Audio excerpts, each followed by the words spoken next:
Hey guys, this is Mandar from Copper, and I am going to ask or answer the question, how do you plan your vacation finances? So, first, let me ask you a question. How many of you are planning for a vacation in the next 3 months?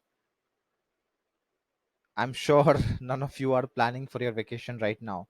But how many of you had a vacation plan in place for you or for your family with your friends, uh, and it got cancelled due to the COVID situation? So just comment below and let us know uh, that you had planned for your vacation and you had sufficient finances for your vacation, right?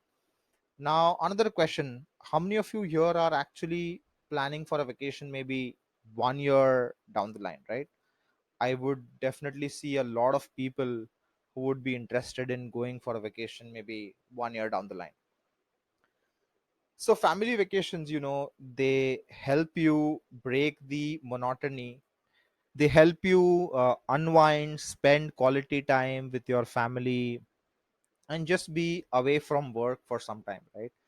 And you might also choose to take vacations with your friends, right? If you are not married, don't have a family to support, you obviously take vacations with your friends. So these vacations, whether it's a domestic vacation or an international vacation where you can get to explore some newer places, right? So both of them, whether it's a domestic vacation or an international vacation, they would cost a bomb, and they would need considerable funds.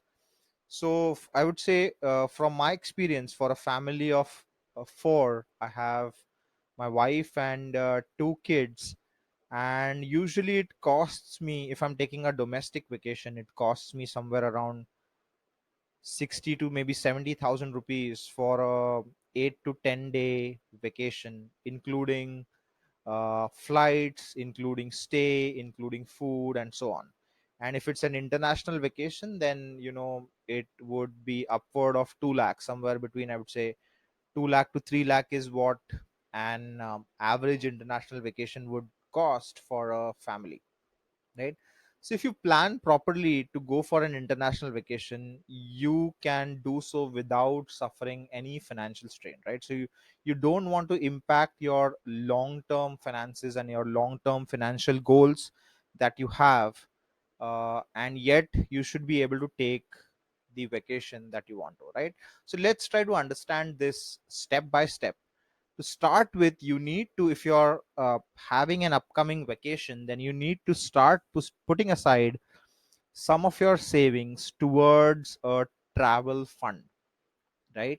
uh, Vacations, so you might have different financial goals. You might be saving towards higher education. You might be saving towards, let's say, if you're married, you would be saving towards your kids education, or retirement.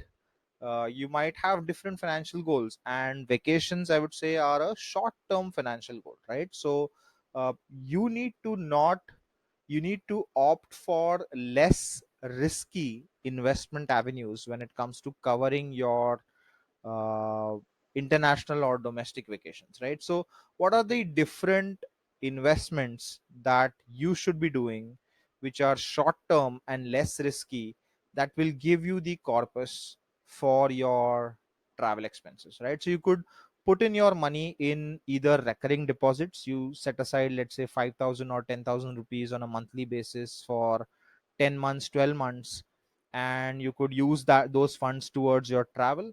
You could put it in mutual funds, you could put it in liquid funds, right? So invest it in low risk financial instruments that would create a corpus for your next vacation, right? uh, if you have not enough investments, you could, obviously supplement your savings or your investments by putting in a lump sum amount. If you've made a bonus, let's say end of the year, if you've got promoted, you've got some extra income from business, right? You could put that aside towards your travel fund so that you can then enjoy your vacation, right? If your savings further fall short, right, uh, you could always opt for a travel loan. A travel loan is nothing but a personal loan, right? So very similar to getting a loan for your wedding, or for, let's say, improving your home, you get a personal loan, right?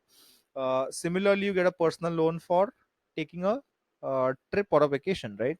But this personal loan is usually an unsecured loan. And what do I mean by unsecured loan? It means that you don't have to give any guarantee for the loan, right? You can easily avail it from any of the banks. But the caveat is that personal loans come at a very high rate of interest, right? So you need to make sure that you are going to pay for your vacation, or you're going to pay back the EMI or the principal amount as quickly as possible if you're opting for a personal loan. So just to summarize, how do you plan for your vacations, right? So obviously, domestic vacations would cost somewhere between 60-70,000 rupees for a family of four. International vacations upward of 2 lakh, right? So you need to start saving towards a travel fund. Invest in short term financial instruments such as debt funds that have less riskier, I would say, uh, investments, and these are less riskier investments. You could also supplement your travel fund with a bonus, that if you get some bonus or an extra income from business, you could add that to your travel fund, right? Or the final option would be to go ahead and take a personal loan. So comment below and tell me whether you've planned for a vacation, and how is it that you are financing your vacation. I'd be glad to read the answers and your comments, and reply back to your comments.